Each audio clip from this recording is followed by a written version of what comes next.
Welcome to all of you who've chosen to join us tonight for our presentation about Blyth Academy Travel programs. I'm going to go to the next screen, let you know who I am. My name is Kathy Young. I'm the Chief Academic Officer for Blyth Academy. I'm also a lifelong traveler, both independently and more regularly, in fact, with students. As we got ready to start this evening, I was reflecting, I have probably led approximately 15 of these trips over the choice of my career, some of longer duration, some of slightly shorter duration. I got into it many years ago, about 15 years ago, when my daughter went on a Blyth Academy Georgia Hardy trip. It changed her life. So when I talk about the fact that I think it's a life-changing experience for our students, I say that not only as a former principal and an academic expert, but also as mom, whose daughter really did have her life changed by traveling on one of these month-long summer programs after her grade 11 year. Brian Bonner, who is not with us this evening, is our chief contact at Georgia Hardy Tours. Brian, like me, has a long experience, long background traveling with students. As Catherine was mentioning earlier, he's currently living in Paris, so this is very late for him right now. But he's on the ground and he's a great resource to us as we plan these trips, as we execute these trips, and do our very best to make them the best experience we can for students. What are we going to talk about tonight? Here's the agenda. I will focus on each of these topics, and at the very end, I'll give you a brief overview of the program destinations that we're going to visit, and then we'll have an opportunity for Q&A. However, if you have any questions throughout the presentation, please don't hesitate, put them in the chat, and either Catherine or I will do our very best to answer those for you. What have we got in front of us? Well, we've got in the bottom, I would say that those are the Spanish Steps in Rome, which we visit on one of our trips. And on the top, that's just outside the Acropolis Museum in Athens, where we also visit on our Greece-Italy trip. So a couple of photos of large groups of our students that we've traveled with. I'm going to start with a quote. This is from a parent of one of our students this year. It was an incredible experience for my daughter, fun and educational, because we know it has to be both. I could make it easily really educational, but if it's not fun, then our students won't enjoy it. Be a broad trip. Pardon me? Sorry, I just heard some. Karen did you have a question, Karen? Oh, no, I'm sorry. I was just talking to my daughter. I thought I was muted. Okay. If you could mute yourself, that would be incredible. I shall. Thanks. As I was saying, our trips are both fun and educational. We know that they have to be fun. That's how we engage our students. That's really important. That's one of the foundational pieces. They also have to be educational. We need to cover the learning expectations. Our students need to leave their courses prepared for, if it's ENG, for example, they need to be prepared for university. If it's photography, well, they need to be able they need to have learned what they expect to have learned. So both of those pieces are equally important for our students. Learn in a different environment, immerse themselves in a new culture. We live very much in a global world. And so we believe that it's fundamentally important for our students to explore the world, to explore new cultures, to learn to live to learn independently. And we think that these trips accomplish all of those goals. We've got 75 years of experience, hard to believe, 75 years between us, Georgia Hardy and Blyth Education, and 50,000 students that we've traveled with abroad. So we're experienced. We've done this over and over successfully. I've talked a little bit about this slide, actually. These are the three pillars that we build every trip on, and the reasons that we think you should travel with us. There's one more reason I'm going to add at the end, but these are our three pillars. Academic excellence. We deliver a really fine academic program. And that's been demonstrated over and over again with the success that our students have shown in their subsequent studies. We have decades of experience, over 75 between us. We are experts in group travel. Safety. I know as a parent, when I sent my daughter abroad, safety was certainly one of my concerns. And we're expert at that as well. One of the reasons that we keep our trips to 45 students and we don't do some of the larger 100 group students or 100 student groups that some of our competitors do is because we really believe that it's safer and a better experience for our students to travel in the relatively small group of 45 students. That's not small by any stretch of the imagination, but it is when you compare it to some of the larger groups that are out there. Sorry, I forgot to mention, and maybe we'll get to it a little bit later, but the fourth pillar, it is excellence in accommodations, excellence in experiences. We stay in centrally located hotels. They're hotels that I'm happy to stay in when I travel. And I think that that's another differentiator for Blyth Academy and Georgia Hardy Tours. Our meals are excellent. The quality is high and we keep our quality high. It's a fourth unofficial pillar, I would say.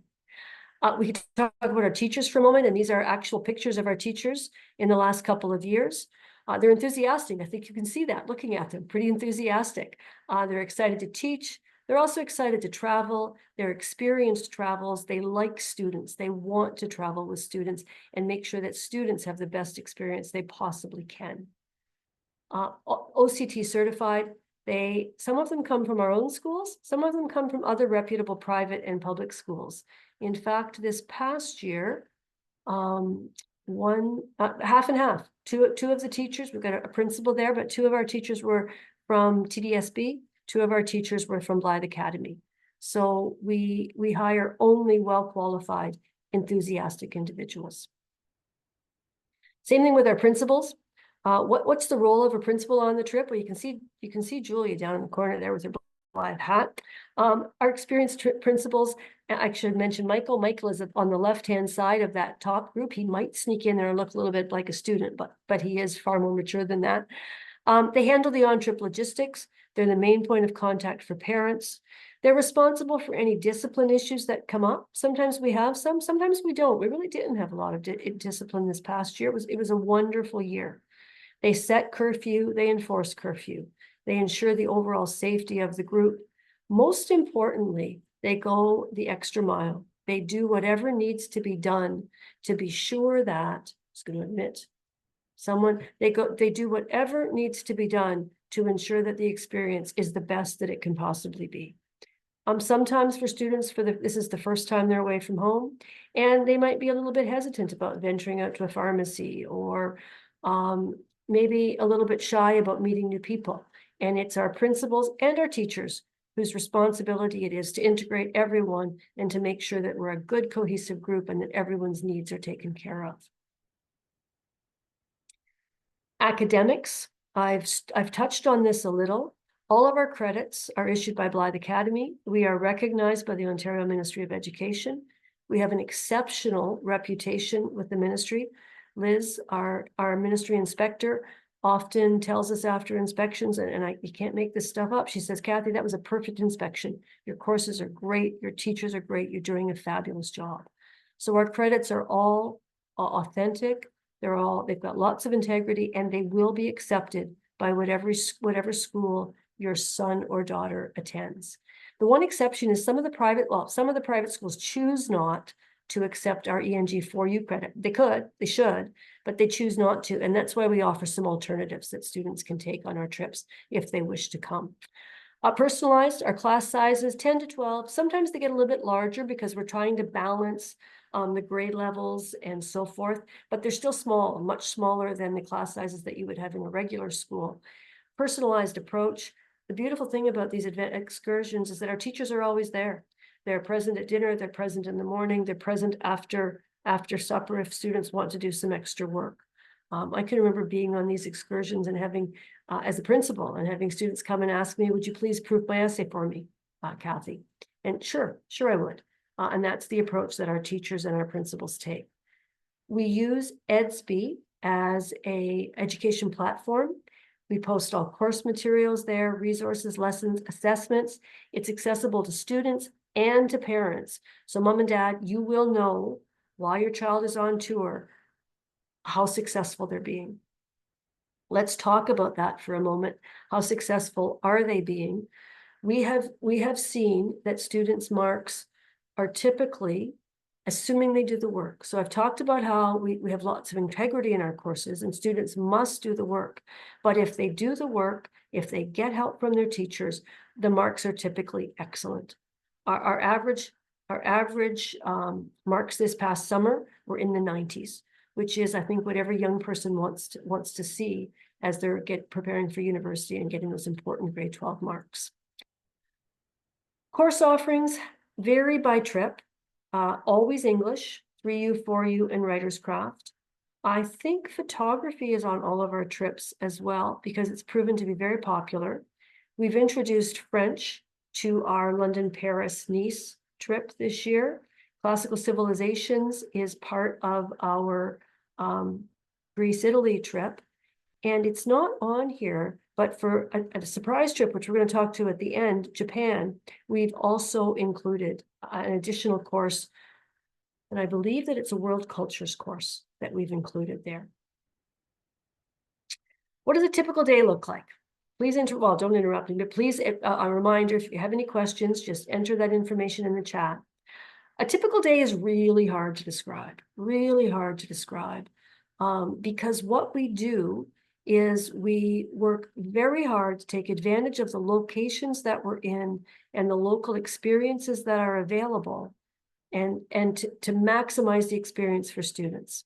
But if I was to describe a typical day, everyone gets up, we have breakfast together. Not all, and not everyone is there for the whole 45 minutes to an hour that breakfast has for, but everyone joins us for breakfast at some point in time. Classes for the morning, typically, and then lunch.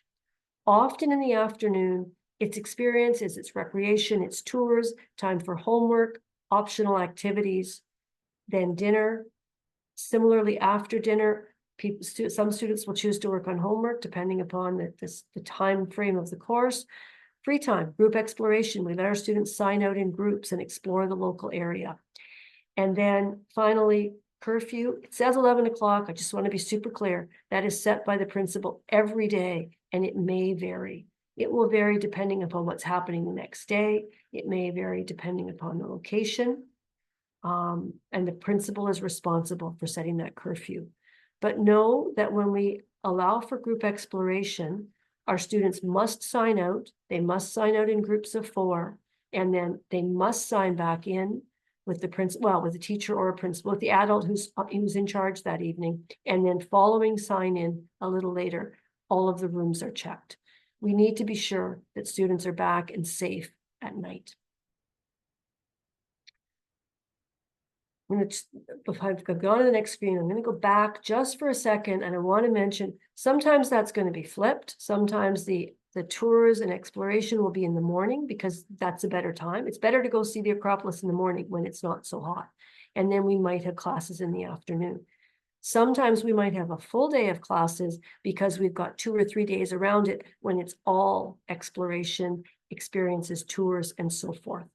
So really, it's very variable. Know that approximately half a day on average throughout the tour is what students spend in class. Student safety, I've talked about that. Sign in, sign out, minimum groups of 4, clearly 0 tolerance for alcohol and drugs. Medical access, I think we always end up, one student or more always ends up needing to have access to a doctor. And absolutely, that's the responsibility of our staff to ensure that we have a quick response and high quality. It's one of the reasons why it's really important to purchase insurance. All students must have travel insurance, whether that's purchased through Georgia Hardy or whether that's purchased through a family's own plan, or some people have that through their workplace. But safety, security, it's a priority. And in our decades of experience, we've made this a priority, and we've demonstrated that we know how to do it successfully. So those are the general outlines. What are we putting together this year? Costa Rica, March break. If you want to go off for a week, get some volunteer hours in some beautiful places in Costa Rica, that's a March break experience. I want to emphasize that our Costa Rica trip is unlike our competitors' Costa Rica trip. I've done the competitors' trip. I've done our trip. Ours is different. We stay in different places. We stay in, we visit, I don't want to say nicer beaches, but let's call a spade a spade. It's a great trip. So I would encourage you, if you're looking for a March break opportunity, to explore our March break Costa Rica experience. Next summer, Greece and Italy. Greece and Italy has been really popular. It's sold out for the last 2 years. I expect it to sell out again. So what we've done is we've introduced a couple of, I think, pretty exciting opportunities. London, Paris, Nice, and we'll look through that itinerary towards the end of the presentation. Catherine and I were talking at the beginning. I don't know if everyone was here or not to hear us. It's a toss-up for me whether I prefer London or Paris. They're both great cities. The Paris Olympics this year, I watched those pretty obsessively because I'm a bit of a sports fan. And I was reminded just how much I love Paris and what a special place that is to visit. Nice, it's not just Nice, it's the French Riviera, beaches and so forth. We'll look at that again, as I said, in a second. Japan. Japan is new to us. It's one of the new hotspots that people are traveling. My daughter and son-in-law went there. That's where they got engaged actually this past year. And they came back and could not say enough incredible things about their experiences in Japan. So we're very excited to add that to our repertoire. And as far as I can tell, we're the only company that's putting out a Japan trip. So I encourage you to take a look at that as well. So Costa Rica, what are we doing? Well, here are some pictures of what we're doing. Obviously, we're going to the beach because who would ever go to Costa Rica and not go to the beach? Hiking, we visit the volcano, and so there's some hiking there, zip lining, volunteering at a wildlife sanctuary. That's where students will get their volunteer hours. Waterfalls, parks, catamarans, hot springs, you name it. If you're looking for a tropical destination in March, Costa Rica is a great, great, great choice. Greece and Italy. So you can see some of our kids sailing. This isn't the video I would have chosen to include. I might have included the video of our kids dancing on the boat. But anyway, lots of boat time when we're traveling in Greece and Italy. We start in Athens. So I've done this trip, or part of this trip with the kids the last 2 years. We start in Athens and do the hot spots in Athens, Acropolis, the Acropolis Museum, which is incredible. Then we go over to an island, Paros, not one of the more well-known islands, I would say, although becoming more well-known, and stay in a hotel right on the beach. Pretty incredible. Doesn't mention it in this list, but while we're in Paros, we go over to Antiparos, which is a small neighboring island, and spend a day there. Terrific beaches, great shopping. Who has their home there? It's not Tom Cruise. Somebody like that, though. Anyway, pretty cool spot. Then on to Santorini, which is always a highlight for the students. Rome, Florence, a trip to Venice. Great, it's a great trip. It's a great trip. If you want to do the top hits of Greece and Italy, this is a fabulous way to do that. The guided tours are great. The beaches are great. The catamaran. We also go out in a pirate ship. This year we're adding Gladiator School in, oh, maybe we did it last year, I'm not sure. But Gladiator School in Rome, various museums and so forth. It's a great trip.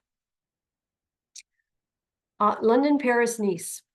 So we're going to start in London and again, hit the hot spots. Hit the hot spots. Opportunity to see a West End theater production, which is, if you're at all into theater, pretty incredible. Day trip to Oxford. Head over to Paris on the Channel. That's an experience that everyone should have at least once in their life. Again, hotspots in Paris, Eiffel Tower, various museums, opportunity to go to the Louvre, opportunity to go to some of the other really cool museums there. Out to Versailles to see the Palace of Versailles. Nice, Cannes. I don't know if I said that properly or not. Maybe it's Cannes. Anyway, Kathy, Monaco. sorry to interrupt. We've just got a question in the chat. One of the mothers is asking how much boat time, what if the students are prone to motion sickness? Well, how big is the boat? How big is the boat? So the kids, if we'll go back because this is a trip, or this is a question about the Greece, Italy trip. So ferry, we do use some larger ferries. They're massive. That's probably not going to be a problem for motion sickness. I would say, well, one of the boats is an optional excursion, the pirate ship. So if someone was prone to motion sickness, they probably would choose not to do that. The catamaran trip, though, is for everyone. you know, in all the years we've done it, we've had students who are prone to motion sickness. They have gravel is a great thing if you're okay with that. If it really was a problem, there's really just the 1 day or 1/2 day on the small boat. And I would say that a student could opt out of that and we keep a staff member back with the student. We don't want anybody to feel really ill on one of these adventures.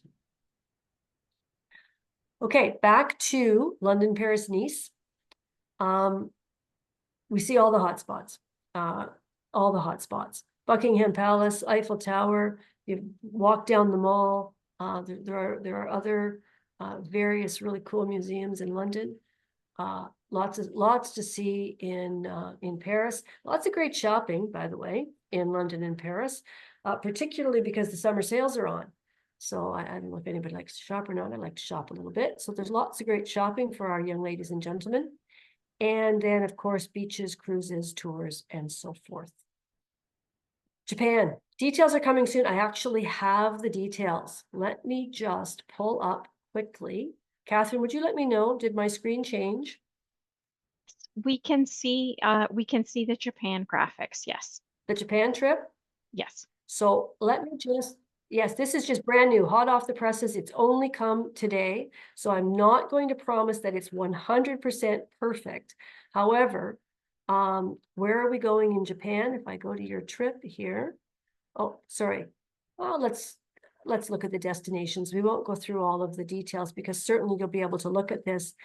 Here are the courses, same ones I mentioned: English, writer's craft, photography. Oh, sorry, I was wrong. It's not world cultures, international business.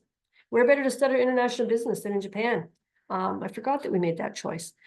Anyway, we'll start in Osaka, which is large port, a busy commercial center, and lots of things, lots and lots of different activities that we will do in Osaka. Then we'll move on to Kyoto. This was the favorite place of my daughter when she was there. I've only been to Tokyo. She loved Kyoto. We're going to attend a traditional tea ceremony. We're going to do some cooking classes. We're going to visit some artisan studios, go to some shows, hikes, hot springs. Really cool experience. And then finally, we're going to end, well, I guess not quite end, go to Tokyo. I thought this was the end, doesn't matter. Tokyo, which is just an incredible city, and then Minato, I am not familiar with, but Japan's political and economic nerve center. Eastern Japan sounds like our final destination.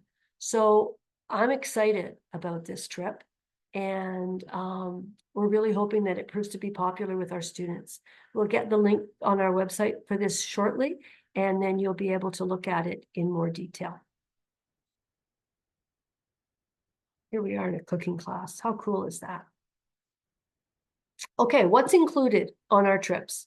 Airfare, obviously, accommodation, yes, transportation, all internal transportation, breakfast and dinner. In Japan, the case of Japan, we've tried to keep the prices down so it's most, but not all dinners. We've actually learned also, quite frankly, that students really enjoy getting dressed up and going out for some nights on the town. I don't mean exciting, inappropriate nights on the town, but trying out some restaurants on their own. And so they'll have that opportunity on the Japanese trip. The taxes are included, Wi-Fi always, city orientation, also many other tours are included, academic instruction and material. There will be a few optional excursions, not a lot, but a few optional excursions that students are able to sign up for. Things like the Vatican in Rome. I don't think there's anything optional in Greece. Anyway, it'll all be outlined in the full details of the program. There's a registration fee. The only other costs, a registration fee of $195, lunches, and health insurance is also an extra.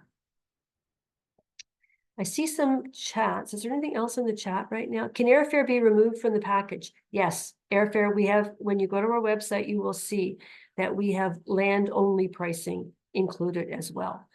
Frequently, actually, students choose to meet us at the destination Or sometimes students choose to stay on and their families join them, and then they go off on a little family trip at the end of these trips. So yes, very much land-only prices are also available. More about included excursions, city tours, museum visits, cultural sites, walking tours, beach days, markets, sports, athletics, always a farewell banquet. We're seeing a video of a city tour here. Lots of inclusions. You could go on one of these trips and not buy any of the extras and be very satisfied with your experience. In fact, I would say be more than satisfied with your experience. Accommodations, I've alluded to this earlier. They're carefully selected.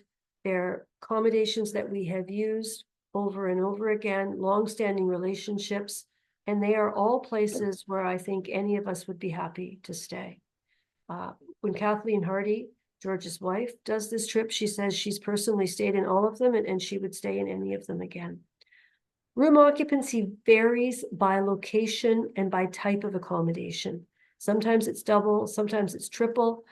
If it's a quad, the quads will be suites. Every student has their own bed. Students can certainly give us their rooming requests and we do our very best to honor it. It's a rare day that we're not able to honor that. Breakfast, dinner, Wi-Fi is included. Central location. They're recording it. A central location, here we're saying it means grocery stores, pharmacies, restaurants, and so it also means typically either walking distance or easy public transportation to the main sites. We are not staying outside of the city centers. We're staying in the city centers, working on the premise that if you're going to spend this much money, if you're going to devote your this much time, you really want to be close to the important sites, to the things that you want to see. We aren't spending an hour on a bus or on a tube or a metro getting in to see the city centers. Kathy, we have another question in the chat. Sure. Are most of these trips for older grades? My daughter is in grade 9 this year, so is the March break trip okay for her? The March break would definitely be okay for her. Absolutely. Absolutely. The only age restriction that we have, even for the summer trips, is that the students have to have earned the prerequisite to be able to take one of the courses that's on the trip.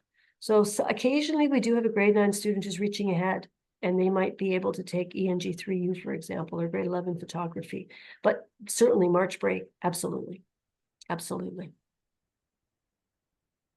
We've included here, and we're nearly done for these people who were hoping that this would be half an hour. Just some pictures of some of the hotels. There's the Gladys Hotel right on the waterfront in Paros. Paris, our hotel is right at the Eiffel Tower. Athens, it's incredible because that's the actual patio, rooftop patio where our students eat one night overlooking the Acropolis.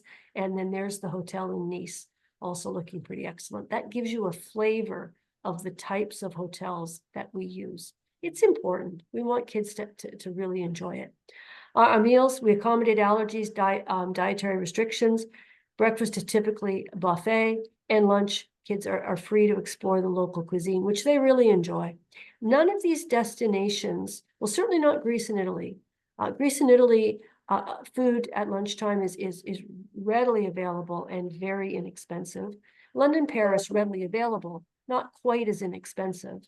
And Japan, again, I'm basing this on what my daughter told me. The Japanese currency, the yen we're quite strong. The Canadian dollar is quite strong against the yen these days. And so they found it relatively reasonable to travel once they were there. Or sorry, to eat once they were there. Here are some of the optional excursions. I've mentioned the London Theatre. I believe that I've mentioned Venice, Versailles, and Japan is to be determined. I won't say for sure right now. I think we've included Venice in the Greece-Italy trip for all students this year, but I will verify that for the next presentation. We do have another question, and Sure. I believe I know the answer to this, but will girls be separated from boys in the shared accommodation? Absolutely, absolutely. Yes, they certainly will. Girls room with girls, boys room with boys, for sure. And more than that, we don't allow girls and boys to socialize in the bedrooms. right? Lots of public spaces, lots of socialization goes on, but not in the bedrooms. And we have another question about trip deadlines. Is there a good time to sign up for the Greece and Italy trip? Because I know last year, probably some people are thinking it did sell out. It did sell out. It did sell out. And so I would say a good time, if a good time is soon to sell out for the Greece and, or to sign up for the Greece and Italy trip. And that's not just a sales pitch. We really are hoping, expecting that the Greece Italy trip will sell out relatively quickly. There's a possibility that we will add a second trip this year if it does, but that's not a guarantee. So if you're sure you want to go, my best advice is to sign up in the next, certainly within the next month. Catherine, what's your experience on that? For Greece and Italy, it did sell out very quickly last year. So I would recommend enrolling, yeah, this month. Yeah, I think what we're thinking about doing, I have to confirm this with Georgia Hardy. We just talked about this with Blyth Academy today, and I fully expect this is what's going to happen, is that for people that sign up within the next 2 weeks, we're going to waive the registration fee. So that's an added encouragement to please sign up. It helps with our planning. It helps with your planning, quite frankly. A new facet of the program this year. So this is for your students to know. We're setting up an ambassador program. So who is an ambassador? What does an ambassador do? Basically, this is a student who is the face of our program at their school and on our trip. What would you do? You'd spread the word. You'd talk about Blyth Academy Travel at your school. You get your friends, your classmates excited. While you're on tour, you would be helping us with our Instagram posts, possibly with our TikTok posts, all of those things that students follow, capturing photos, videos, and working on social. And for that, what do you get? $500 off your trip. So a $500 discount and a $200 discount for each student that you refer. Also great experience and a reference letter. I would even add to that maybe some volunteer hours. I think we could add to that as well. This is not an unlimited number of students. I'm not actually certain right now how many students that we're going to have. I would think likely 1 per trip. So if you're interested in this, please contact either admissions@blythacademy.com or me. Both of those email addresses are in the chat. Who are we? Who's Blyth Academy? Blyth Academy is a member of Globe Educate. Globe Educate is a huge global network of schools, more than 60 schools, 40,000 students.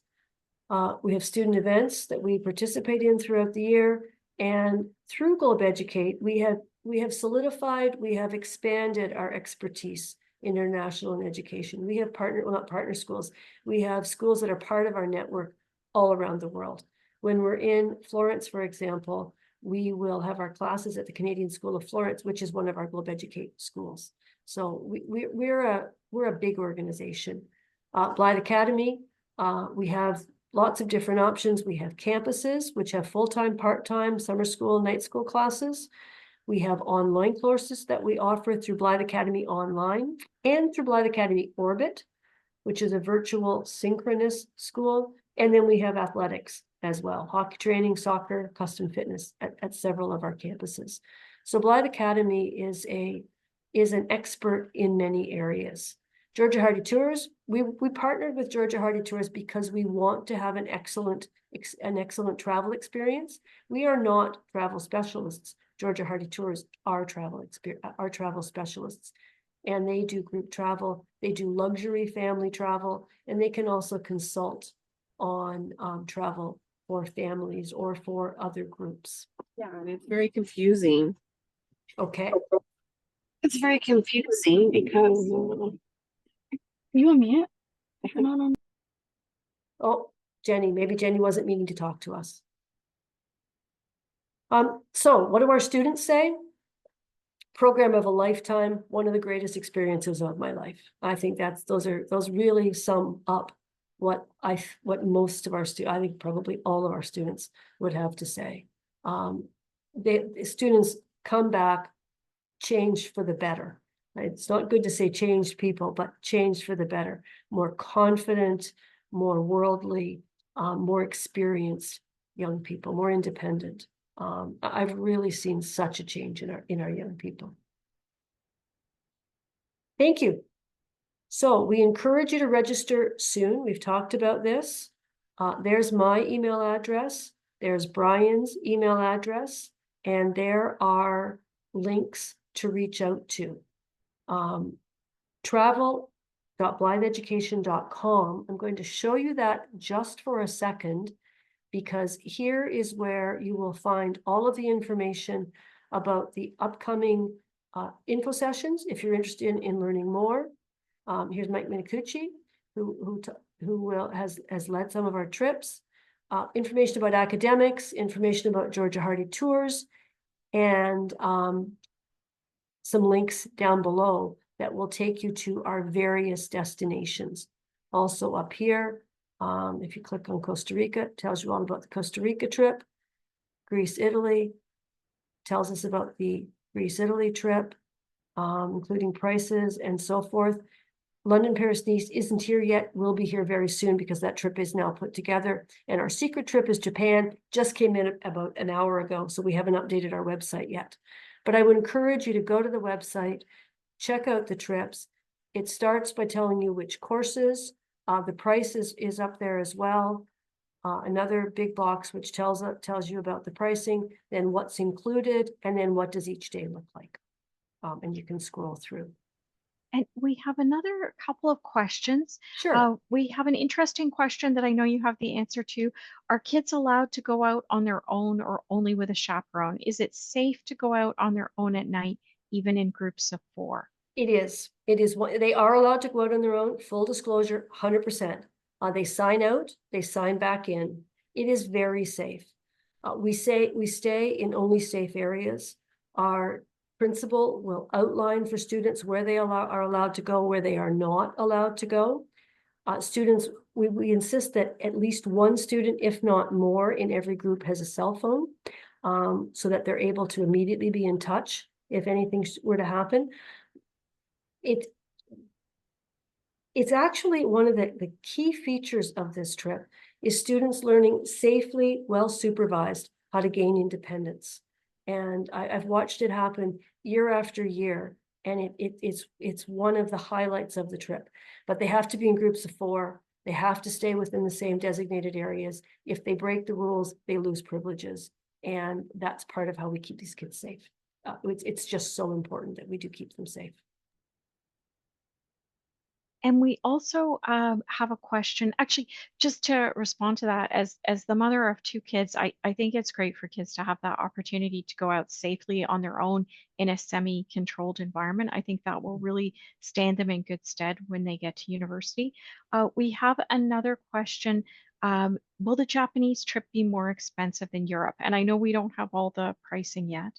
Well, we do have it. And yes, it is. It's about $1,000 more expensive than Europe. Which is, given the additional, the distance, we worked hard to keep the pricing as low as we could, while keeping the experiences as excellent as we could. Because if you're going to go all that way, you want to have an excellent experience. So yes, it is a little more expensive, about $1,000 more expensive. It will be up very, very soon. That price will be up on the website, I would say within the next 24 to 48 hours. And we have another couple of questions. How many volunteer hours do the students get for the March Costa Rica trip? So Brian Bonner from Georgia Hardy is looking into that for me right now. It will be a minimum of 20 hours, possibly more.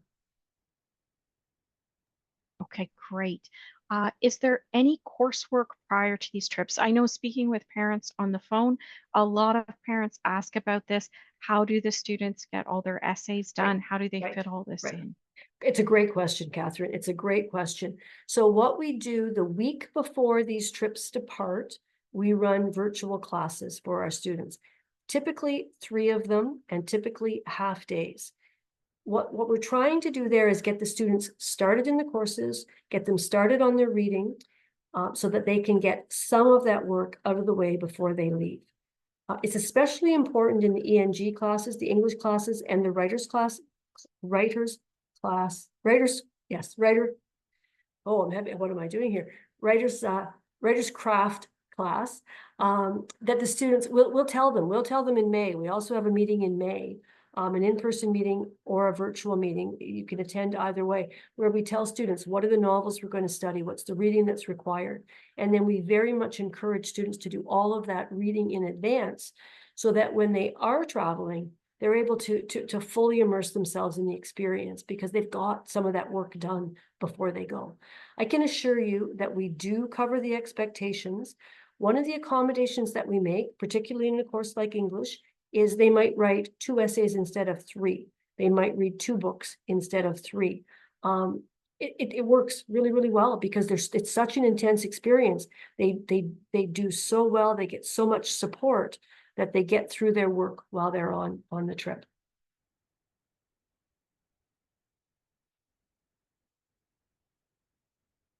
Any other questions, Catherine, or is that our?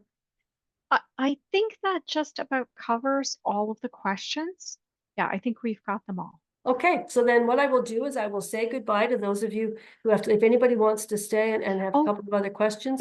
There's another couple of questions that just came through this moment.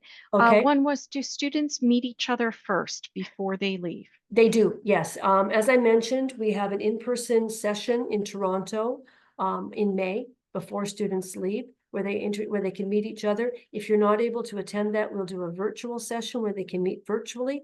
And then in those 3 classes before they depart, those are held virtually, but students will be in a classroom together for 3 mornings. And so we'll have an opportunity to get to know each other. What I would say though, because one of the questions I often get is, does everybody come in groups, in pairs? What if my son or daughter doesn't know anyone? And I would say that they will know someone after about the first 15 minutes at the airport. And I say that with all confidence. These kids are all coming with a desire to travel, a desire to meet new friends, to meet people. By the time they land in their first destination, your child will have new friends. I've seen it over and over again. Kids will come wanting to room with the person that they're coming with. And by the time they're at the second location, they're saying, okay, that was great. And we're still friends, but now I would like to room with this person as well, because they've made new friends. So not to worry about meeting in advance and traveling alone. You won't be alone for very long. There's another question for the Greece and Italy trip. If you take the ancient civilizations course, how much overlap is there? And I would assume there's a lot of overlap, being able to see all the sites. 100%, yes. One of the things that I haven't talked about, and it's not just the ancient civilizations course, it's also in the English courses. The cities are our classroom, right? The cities are our classroom. So we choose our literature that we're reading in English to carefully match the locations that we're visiting. So we take that's one of the reasons why we can get through the course material. Ancient civilization, I mean, you're at the Acropolis, you're at the Colosseum. It really brings the curriculum to life. Similarly, with English, we'll study Julius Caesar, and you'll see where Julius Caesar was assassinated in Rome, and then where they brought his body in the Forum. The book we did, and I can't remember its name right now, in Greece was by a Greek author, and it was a great little Greek story that they also made a movie on, which is kind of cool. One of the other things that we encourage our teachers to do, last time we were in Paris with students, we did this. They read, what was it called? The Diving Bell? It was a novel about a man who was trapped in his body. It sounds terrible. And I mean, I'm sure for him it was a terrible experience, but it was a beautiful, beautiful, relatively short novel. And it was set in Paris, and the students did a photo essay as part of their study of this novel while they were in Paris. That's the kind of creative work that we do, so that students are experiencing the literature that they're reading, the curriculum that they're studying in the cities that they're visiting. And another question, how early can reading lists be provided for English? For example, will they be provided in May? Yes, they will be provided in May. Yes, absolutely. And then someone else got kicked off the call and the info session, and they couldn't hear the answer to this. What will happen to motion stick students on the boats? So I know we addressed that, but they will be accommodated. Yeah, it will be accommodated. Absolutely. Absolutely. Will students be sitting together on the flight? Yes, yes, yes, they will. Yes. Oh, I don't want to be sitting beside some random old man. Okay. I heard that and I totally understand that. I don't want to be sitting beside a random old man either, so Yeah. we will Yeah, make sure that definitely. doesn't happen. Yeah. Sorry, I unmuted. It's okay, Yana, it's okay. No worries. And if there's any other questions that anybody missed that I missed in the chat, just please send those either to admissions@blytheeducation.com or you can send them to Kathy Young. I put Kathy's email address in the chat as well, closer to the top. It is just kathy.young@blytheeducation.com. Just scrolling through to the end here. I should have left it at the end because I realized that's where all of our links are. Here you go, kathy.young@blytheeducation.com, admissions@blytheeducation.com, sales@ghardytours, or go to the travel.blytheeducation.com website, and all that information is also there. That's really your best, I would say your very best source of information right now. And we do have another question. Is there a sibling discount? Ooh, great question. I would say probably, but that's a question to ask admissions@blytheeducation.com. Yes. We'll have to look into it, won't we, Kathy? Yes, we will. I don't think that has come up in at least a few years, so, No, but we can definitely look into that. Absolutely. Oh, and how many course credits are you able to get during your trip to Greece? I believe, Kathy, correct me if I'm wrong, it's just always one credit, Always right? one. Yeah, always just one credit. Yes. Okay, and the chat is quiet. I'm just waiting to see if there's any other questions. Well, we love it when we do get so many questions. Absolutely, we do it. Yeah, absolutely. But if there are no more questions, we will we'll let those people go, although maybe some people have already left anyway, but I can't see my participants, but we will let you go. And again, if you have any questions, please feel free to stay. Catherine and I are happy to answer them, and reach out. We are here to answer your questions. We want you to feel comfortable when you make this choice. Thank you, everyone.